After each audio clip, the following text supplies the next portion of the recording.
Welcome to the Nerd Party. Hi, this is Nick Anastasiou, story editor on Star Wars The Clone Wars and Star Wars Bad Batch. And you are listening to Aggressive Negotiations. Hello and welcome to Aggressive Negotiations, coming at you from Dex's Diner. So I apologize about the music. It might not be our choice, but we're having a cup of Java juice. And with me, as he is every single week, the one, the only, the brilliant, the beautiful Jedi Master, John Mills. You know, it's funny because my mother always said that about me, and you've just confirmed everything. So thank you very much. I appreciate that. You know what? Honestly, I'm pleased with the music selection at Dex's Diner.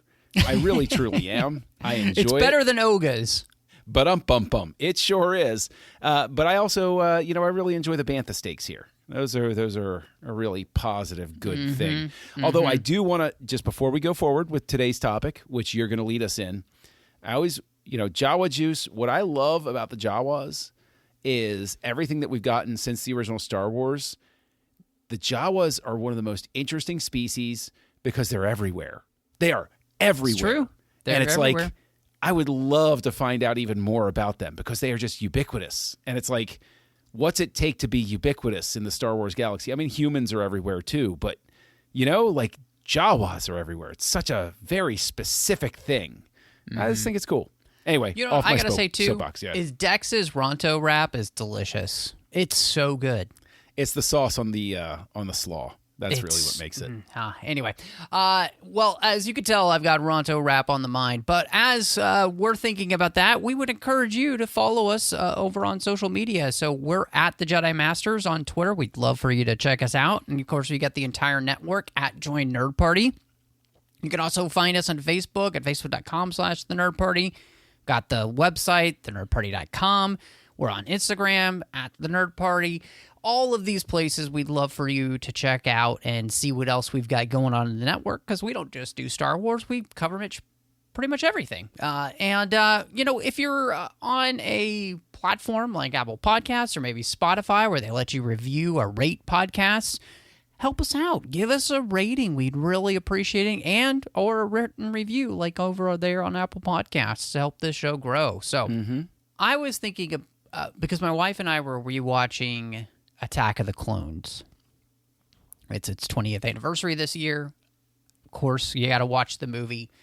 And I was really just thinking about how that movie creates a pivot point for the character of Obi-Wan, in the sense is that legitimately at that moment in that movie, his life will never be the same. Like, that we set him on a path to basically lose everything. And it's going to be a slow and arduous process for him, but he's going to lose the Republic. He's going to lose the love of his life. He's going to lose his family, the Jedi. And he's going to lose his best friend. Yes. Did I miss anything? Well, he's going to lose Dex's Diner, too. This is true. Never going to be able to go there again. Yep. Which, honestly, what's the bigger tragedy? We can put a poll up there online and find out. Yes. It's interesting. I've never really thought of it that way, but Obi-Wan really is the character through which the true loss of the Republic can be seen, right? Because Yoda's so old, we know he's seen change over time, right? Yeah. He's seen stuff come and go, and he's already got, by the time we meet him in Phantom Menace, that larger view of life where it's like, things happen, right? Which isn't to say that Yoda doesn't regret certain things and all of that stuff. But Obi-Wan really does come into that tragic arc. I agree. I hadn't really considered it from that angle. And what's interesting is Phantom Menace is that one where he's a kid and he's still the idealist and he's still got his whole life ahead of him. And Attack of the Clones is the moment where the more somber Obi-Wan is born. And I would even venture to say that what people don't give enough credit to for the writing as well as the performance from Ewan McGregor is that that's really the moment where you lose the distinction between the Ewan McGregor Obi-Wan and the Alec Guinness Obi-Wan. They suddenly become the same person by the end of Attack of the Clones.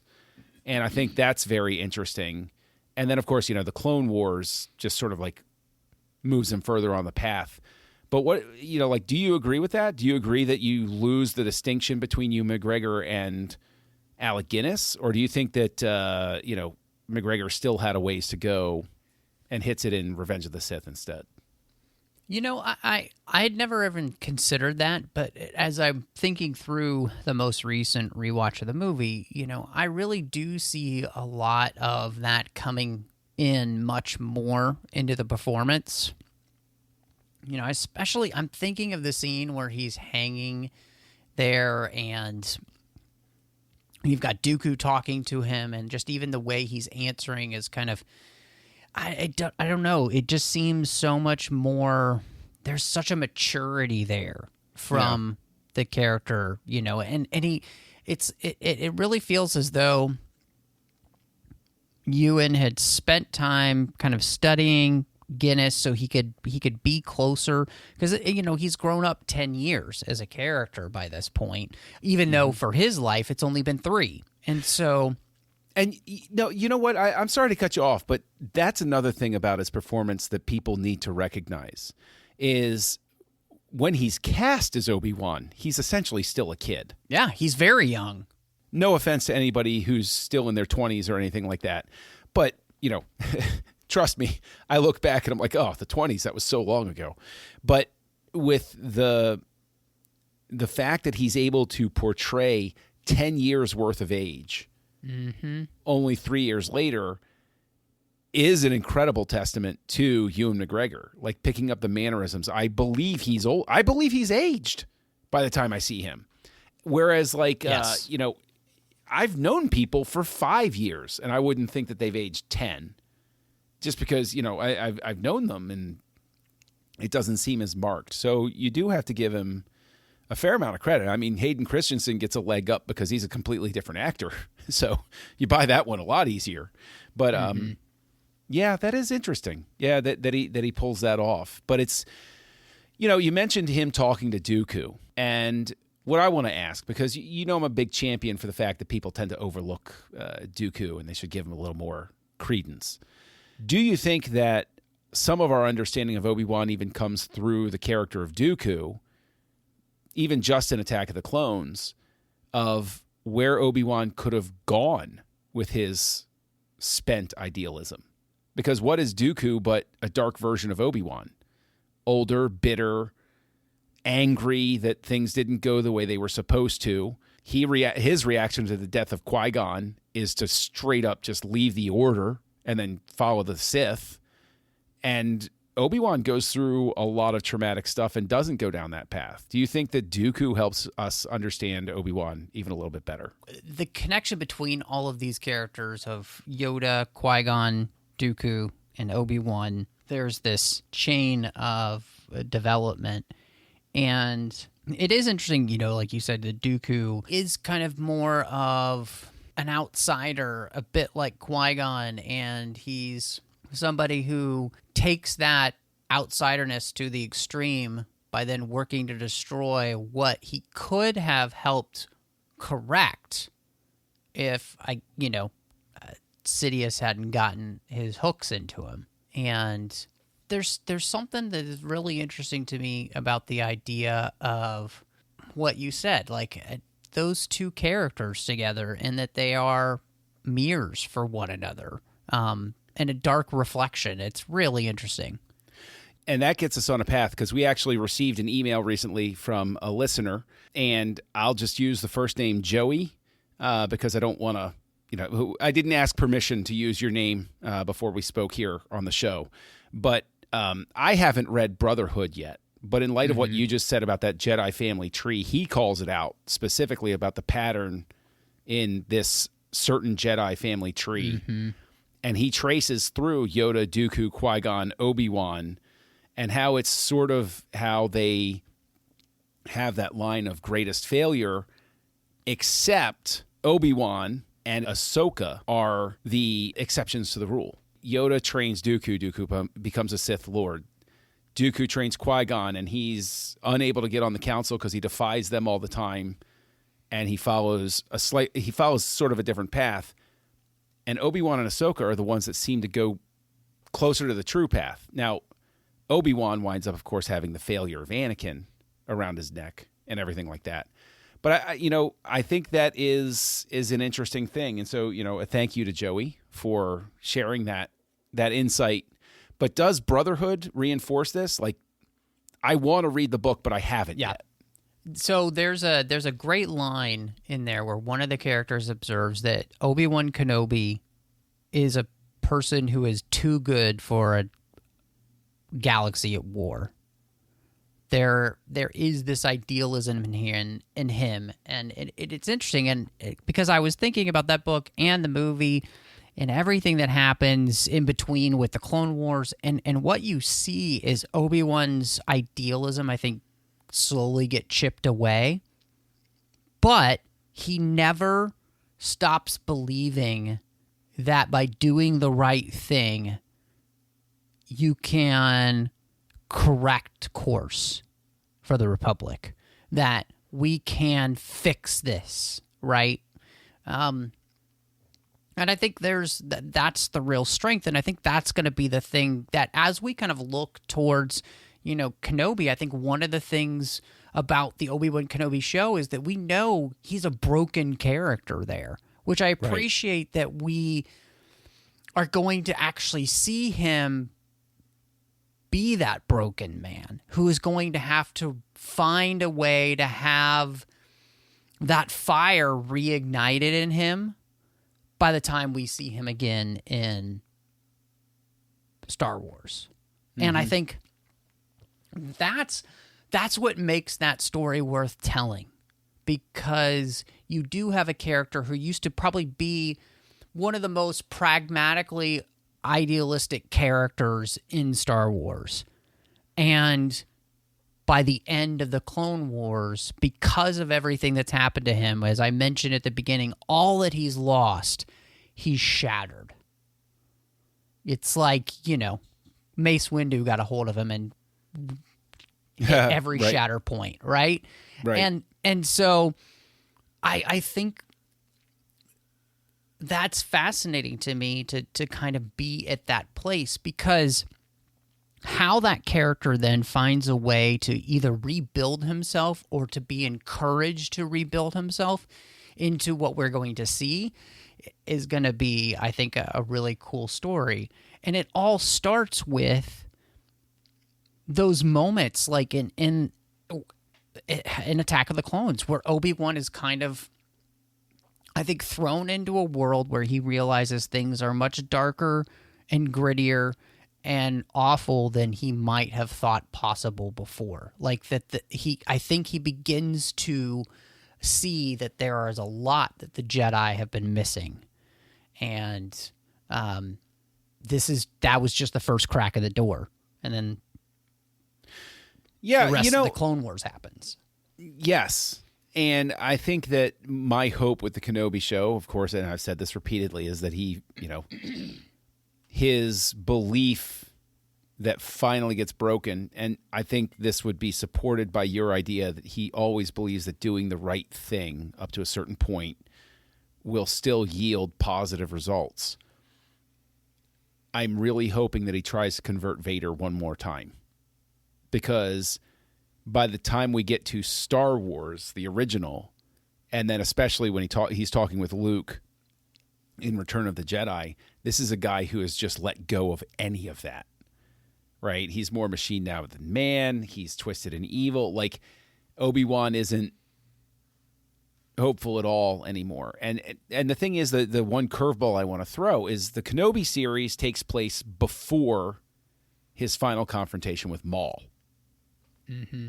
What role, how do you feel Maul has helped us understand Obi-Wan? Like, given what you've been saying, right? Like, how key has Maul been throughout this story to be a foil for Obi-Wan? Like, how key is that for you? Do you think that we understand Obi-Wan as well as we do without Maul. The beauty of that episode of Rebels was that it gave us a clear picture of just how much Obi-Wan had grown as a character by that point and how much Maul had not. And so what we see there is by that point, Obi-Wan has found a way to not only rebuild himself in his hope, but maybe to be an even better version of himself than was possible if he hadn't gone through such a horrible time. You know, like when I think of the wisdom of that character in that episode as he's talking to Ezra, as he's talking to Maul, the forgiveness that he offers Maul at the end, it's actually a representation almost of, and a nice play off of what we'll see Luke do with Anakin at the end. That's a great point, because I agree with you. And what I think is interesting is that he does offer that forgiveness, if you will, for Maul at the end. And does it layer an additional understanding of Obi-Wan? Because my take always has been he's basically given up on the idea of good being in Vader anymore. He's just let go of that by the time we get to Star Wars. But his willingness to offer, for lack of a better term, absolution to Maul on the way out the door, it seems to complicate that so much, because you've got this other relationship that's happening, you know, with Maul and with Vader, and it's just an interesting juxtaposition. And does it give a little more depth to how he's viewing Vader when we see him as an old man when Luke comes onto the scene? And I do wonder if the Obi-Wan Kenobi series, and you mentioned this, and you've talked about this many times, where you're really hoping they do have that confrontation. He's trying to bring him back, and it goes horribly wrong, basically, in the sense that Obi-Wan does feel like, no, this is never going to happen. I think one of the things that would make it different with Maul is that Maul is a broken character. And I think Obi-Wan realizes the brokenness of the character in front of him, and yet at the same time, he's going to do justice at that moment. As the Jedi, he is going to bring justice, and regardless of where Maul is, you know, kind of in his place, and I think even in his brokenness, Maul is still an angry, violent person who could continue to wreak havoc on the galaxy. And no, but and I'm sorry to cut you off, but I think that's the hook right there. Is, in a sense, hang on one second. Could you all try not horseplaying around the door, please? Could you maybe try not to?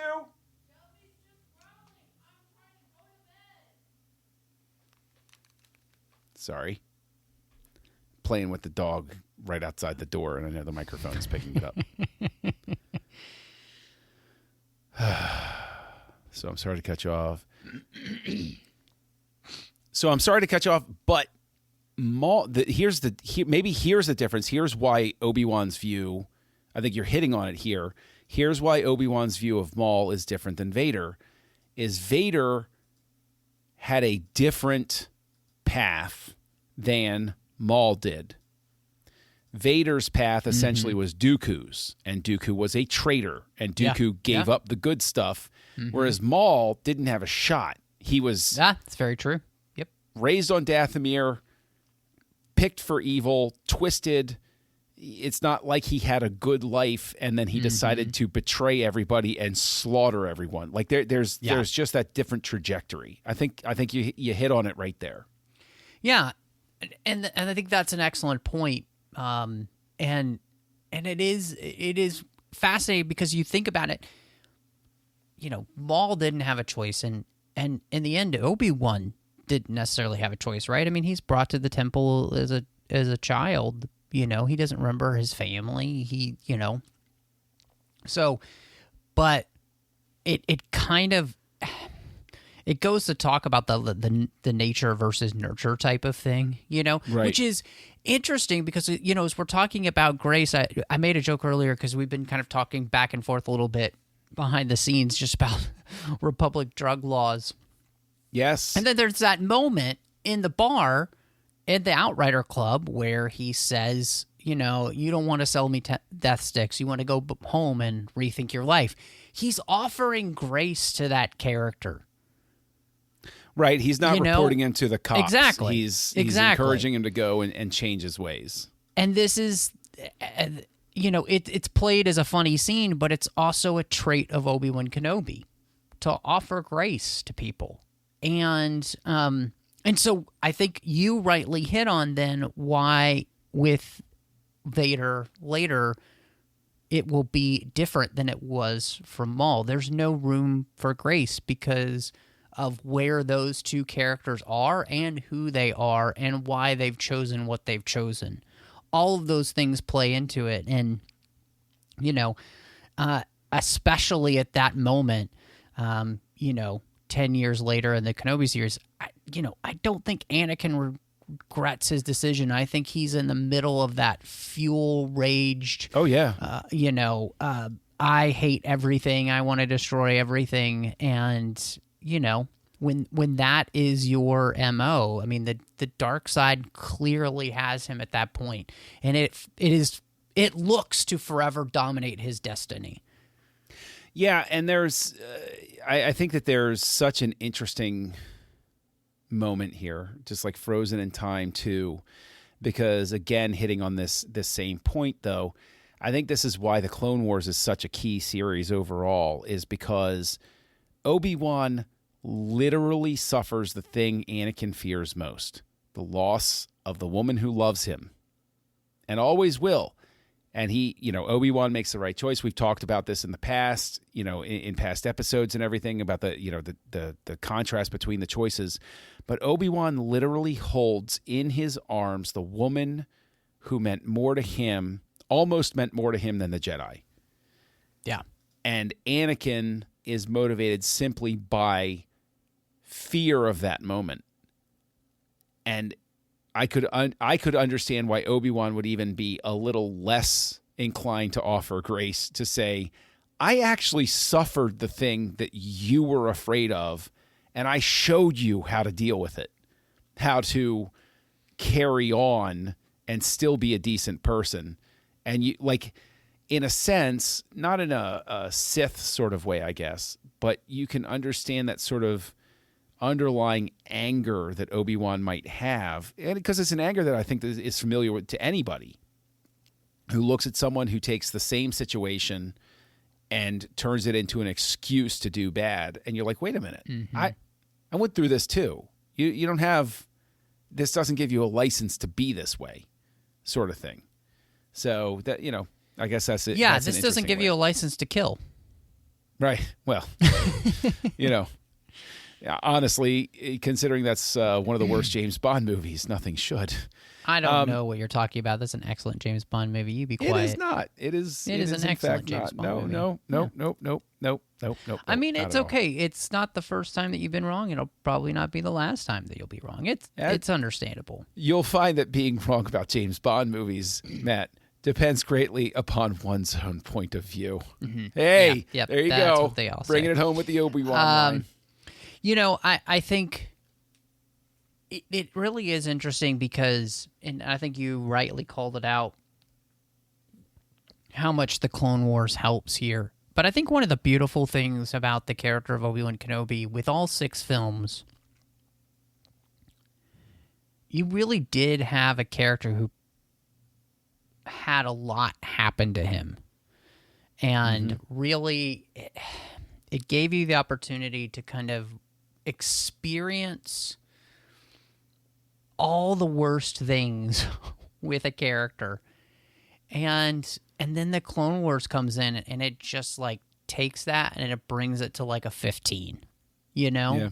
And I think that's the thing that I'm loving about the way these series are adding to the story that we love, and they're just continuing to add another layer, right? You know, like it's like they've been baking a cake and it's been delicious, but then they just add another layer and it's even better. You know, it's like, I think it's just, I love it. I mean, I just, you know, and it's one of the things I think I'm most excited for with the series, because one of the things that we've talked about many times with our friend Nick is the idea that Star Wars needs to have a why for its story. Yes. And I think why I'm hopeful as Kenobi comes out is that we have a really good why to do this show. And it's not just like, oh, because, you know, X-Wings are cool.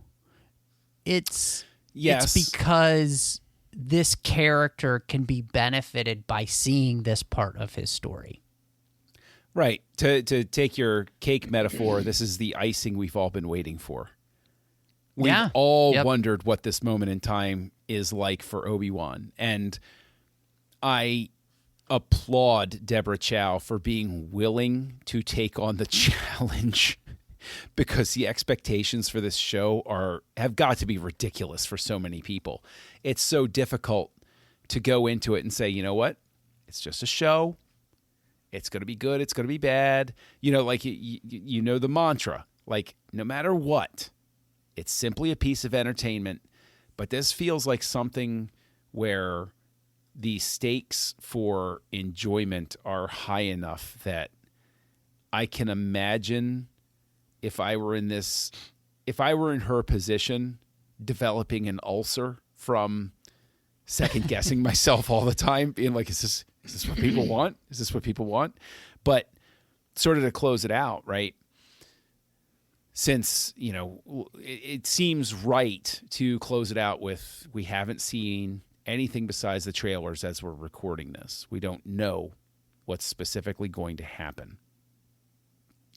What is it that... Hold on. There's a plane going by overhead. It's very loud. It's super loud. It's either an international flight or there's a storm coming into the area, because it's flying right over the neighborhood. Hold on.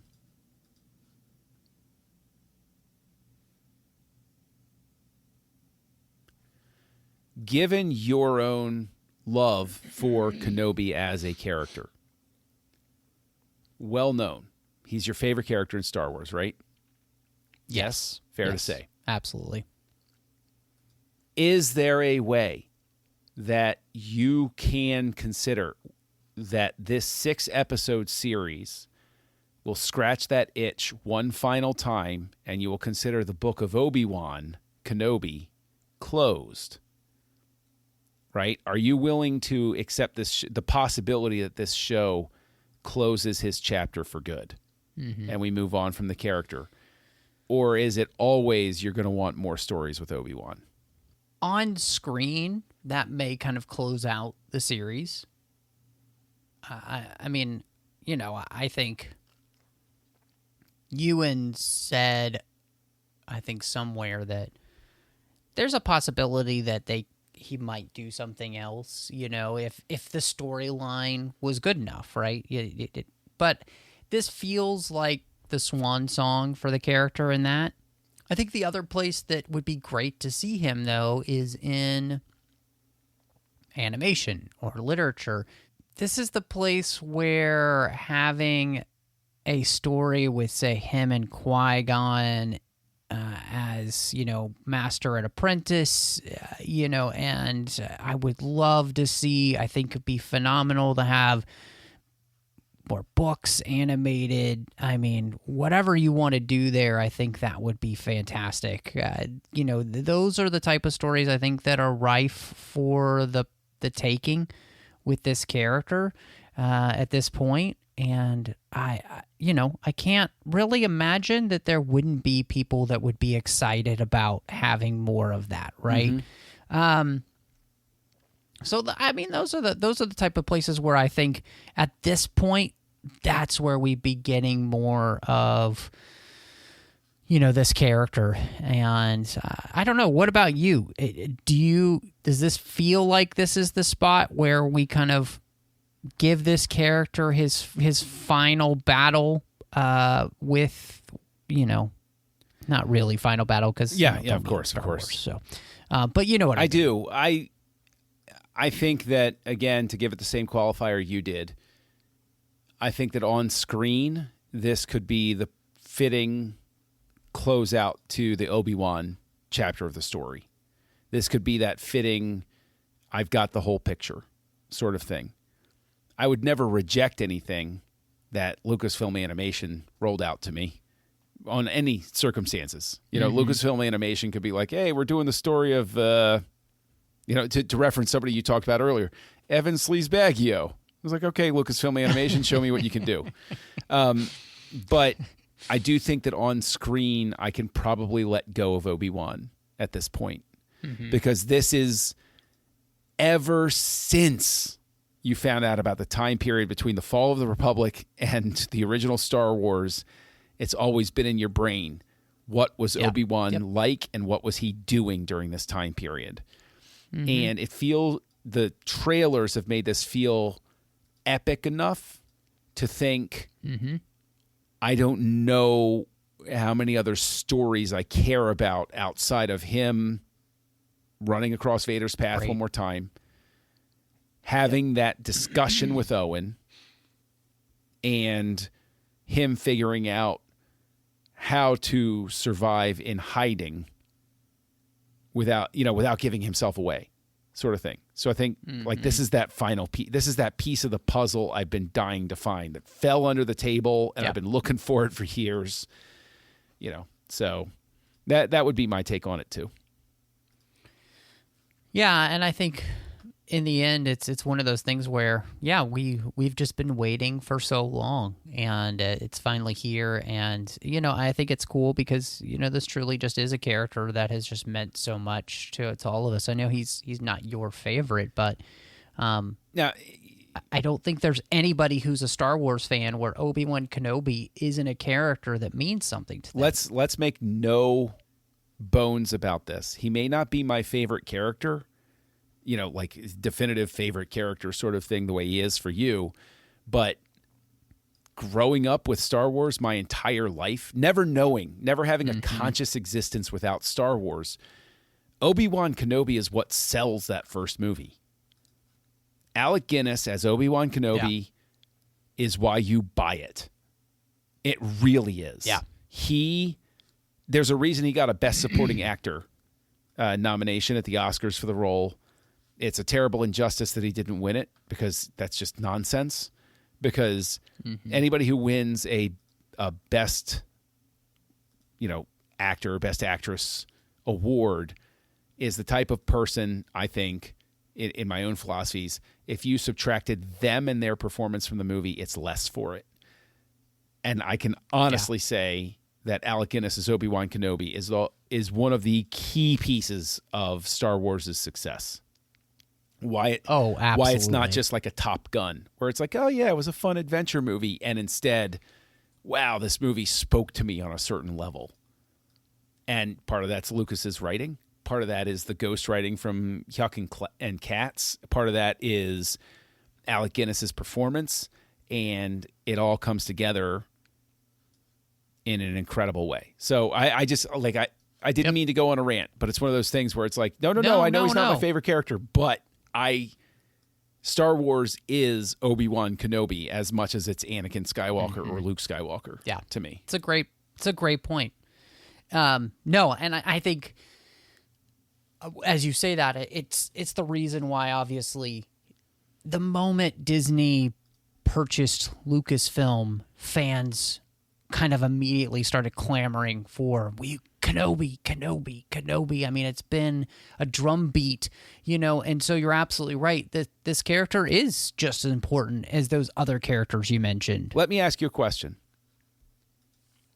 Would Disney have served itself and its success better if, instead of making a sequel trilogy, instead made like a Kenobi movie and let's just say Rogue One and Solo, instead of trying to make a continuation of the Skywalker, like figure out their footing, make these things. Would you have rather them do that, or are you grateful for the fact that instead the streaming revolution happened so that we can get 6 episodes?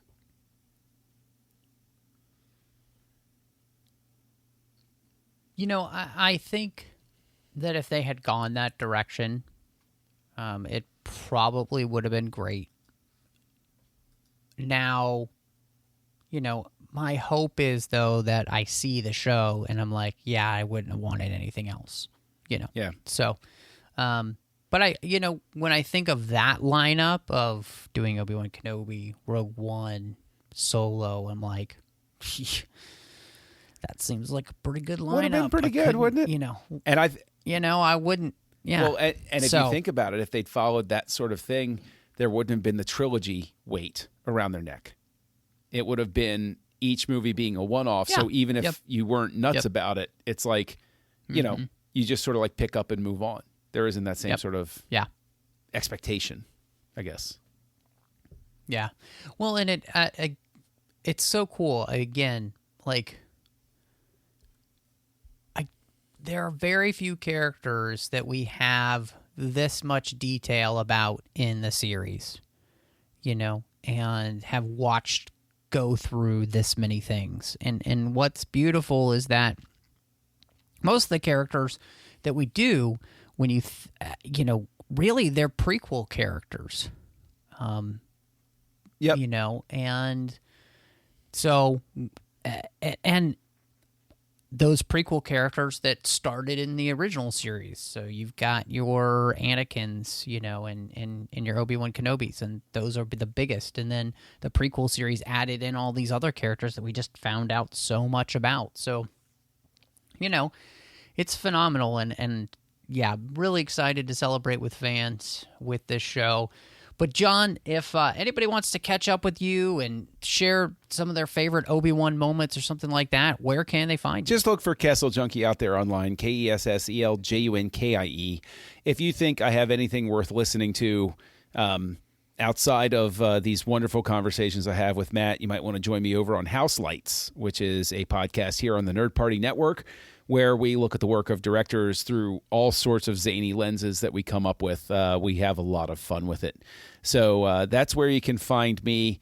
And, you know, honestly, with the low prices on crypto, maybe you'll find me out there. But where can people find you online, Matt? Well, when I'm not shopping for Kessel Coin, you can find me all over social media under the name MattRushing02. So Twitter, Instagram, Letterboxd, Vero, any of those type of places. Of course, here on the network, I have a completed show I did with Dre Kaufman called Owl Posts. We talked about every single chapter of the Harry Potter series, one chapter at a time.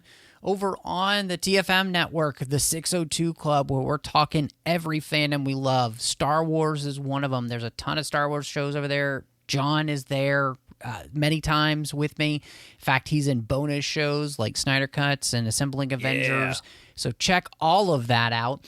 You can also find me doing Literary Treks, The Orb, Warp 5, The Artificial Tango, and Saddle Up. Literary Treks is about the books and the comics of Star Trek. Warp 5 is about Star Trek Enterprise. The Orb is about Star Trek Deep Space Nine. The Artificial Tango is Star Trek Picard. And Saddle Up is about Strange New Worlds. But John, you know, I'm feeling the need for a Ronto rap, so I hear that I don't know, maybe it's just time we go back to the temple and close negotiations. You know what? I have a fuzzy tauntaun waiting on the mantle for me, so I think that negotiations are closed. Join the revolution. Join the Nerd Party.